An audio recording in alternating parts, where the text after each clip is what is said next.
What makes a map legendary? Well, many things. For instance, how it changes the standards for other maps, the perception of difficulty, unmatched scores, its long unFC'd status. Oh my god, man! Dude, I should've double tapped! And many more things. Yomi Yori is one of the most legendary maps in the entire game, and if you've been in the Osu community, you've definitely heard its name. Today I will go over its score progression and how the biggest bounty in Osu history was claimed.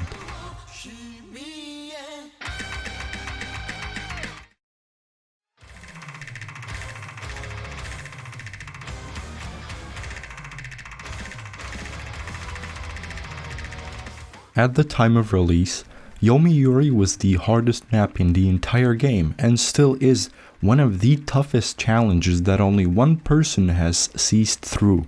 The map is a whopping 8 minutes long and is filled with countless 220 BPM streams and some death streams which require immense skill to even pass.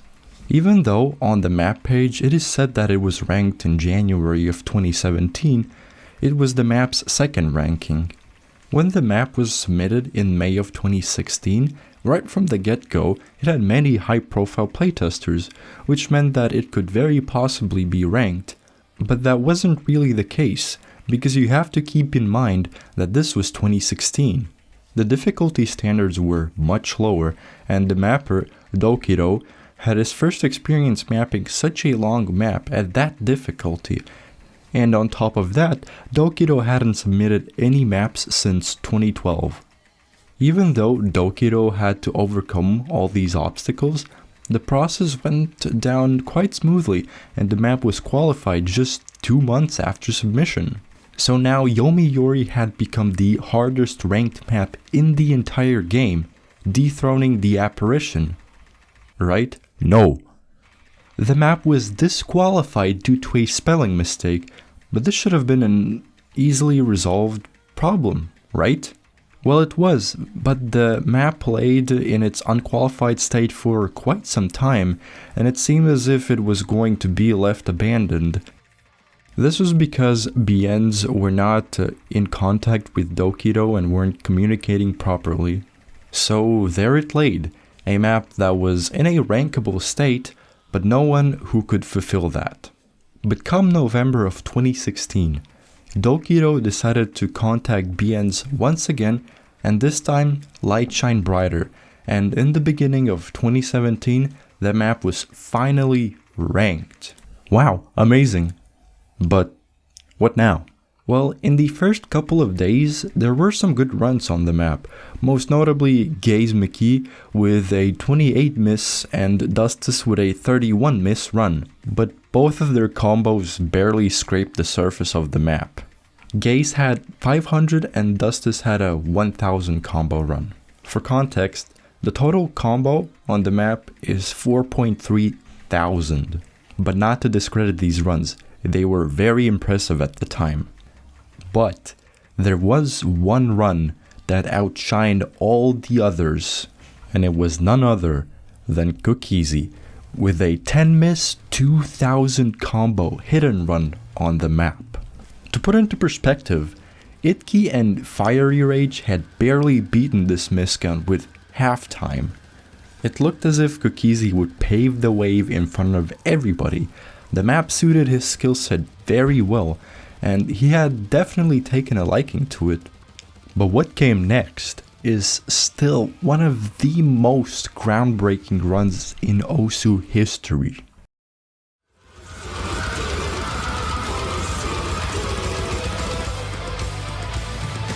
Cookiesy set a 99% 4 miss, nearly 3000 combo score on Yomi Yori.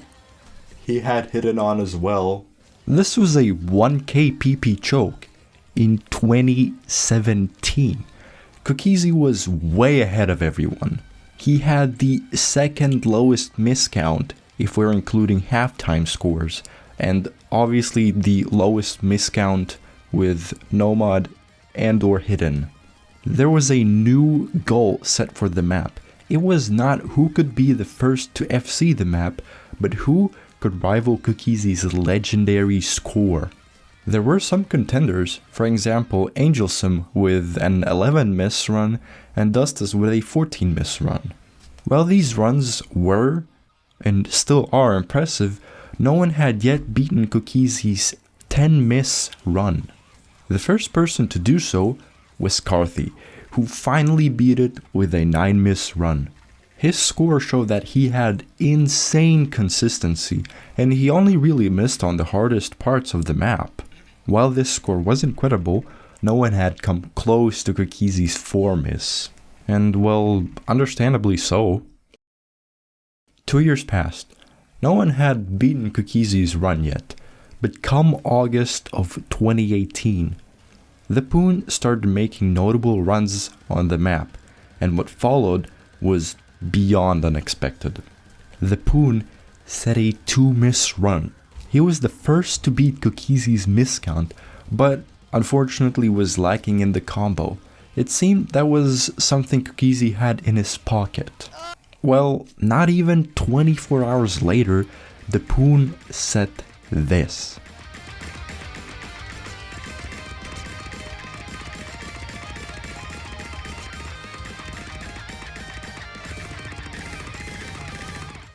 While he did get 6 misses, which is more than he had prior, his combo was just 10 short to that of Cookiesi. This run raised awareness to a whole new issue with the map, which would plague players for years further: nerves. The only 2 players who had the ability to get astonishing runs on the map were both stopped by nerves. While players were struggling to even pass the map, Cookiesi had a mind of his own.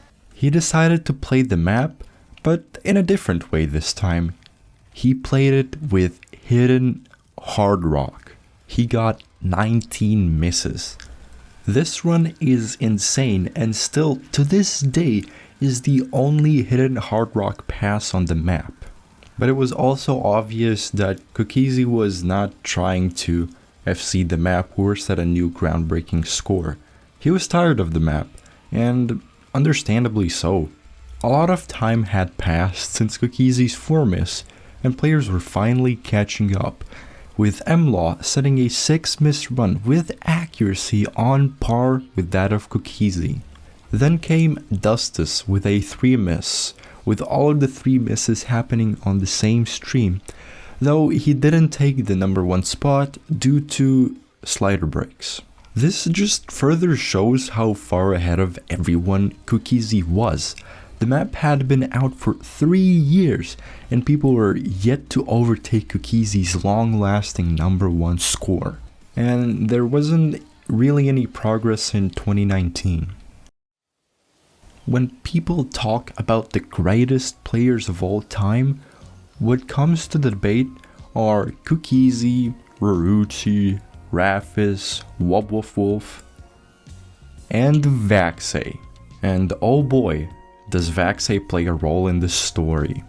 Looking into Vaxei's run, it was obvious that this guy does not have a problem with staying calm, which is what ultimately brought down players prior. He ended the run with only 3 misses, and for the first time in a while, it seemed as if the map could finally progress much closer to being FC'd. But a massive setback was the beginning, because almost every single top player seemed to be mind blocked on it. That includes Vaxei as well, which is why there weren't many scores being put out on the map. Comes the year 2020, Cookiesi still sits in the throne and no one was putting in the effort. Where were they? Because an up-and-coming player gained a massive skill boost and was ready to tackle the challenge: Spare. He missed at about 2.2k combo, which would be really impressive, but it's something that people have topped previously. But as the run went on, there was something magical about it. A 1 miss. But where he began, he also stopped and had no further improvement on the map. As 2020 moved further and further, a player had improved a lot. You may know him. He's a niche player by the name of WhiteCat.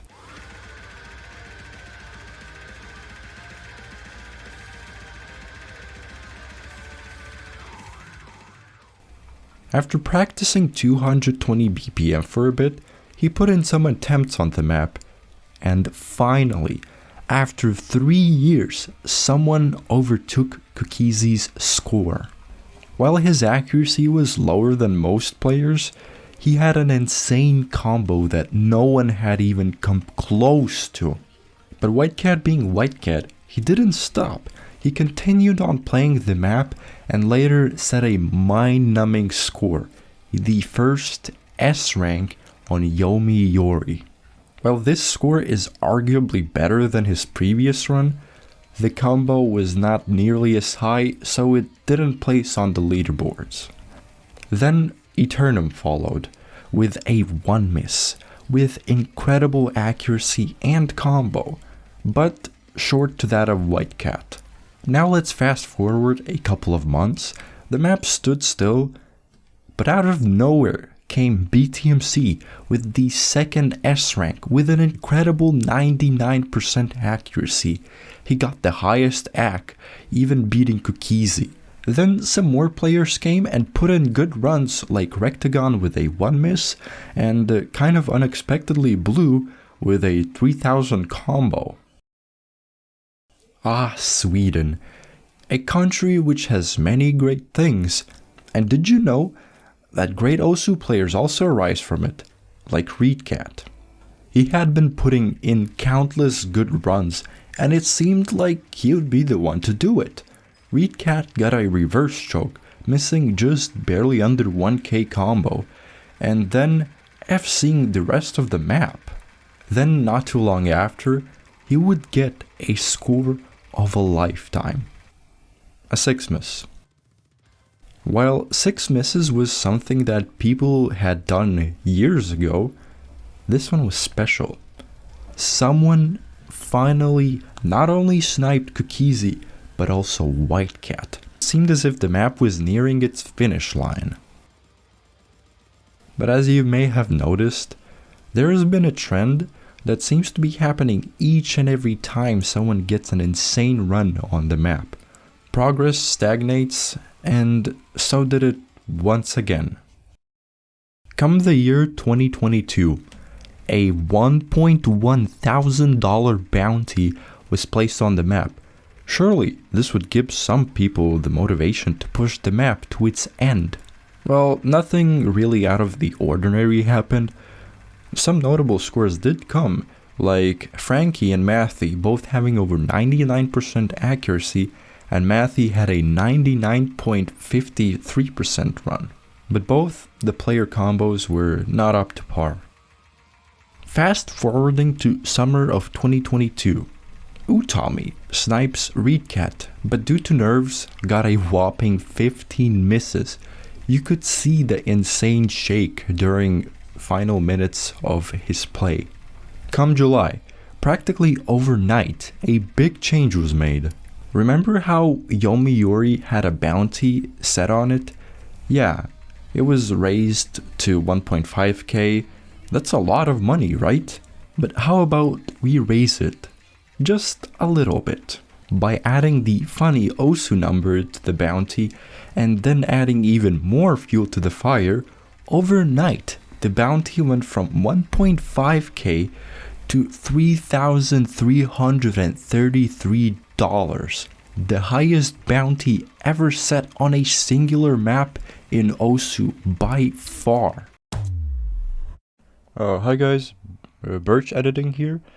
For the next part, I know I mispronounce Cratcher's name, so ignore that. Thanks. Now the race finally began again.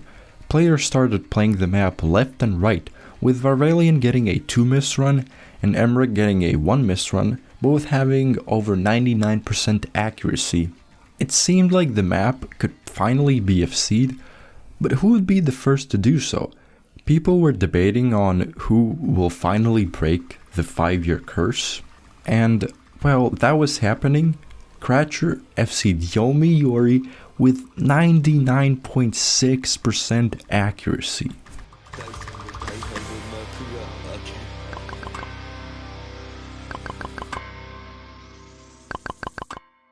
Wow, there, finally. The story ends, curse has been lifted. No. See, the rules were, to claim the bounty, you had to have either streamed it or had a live play of it with a hand cam.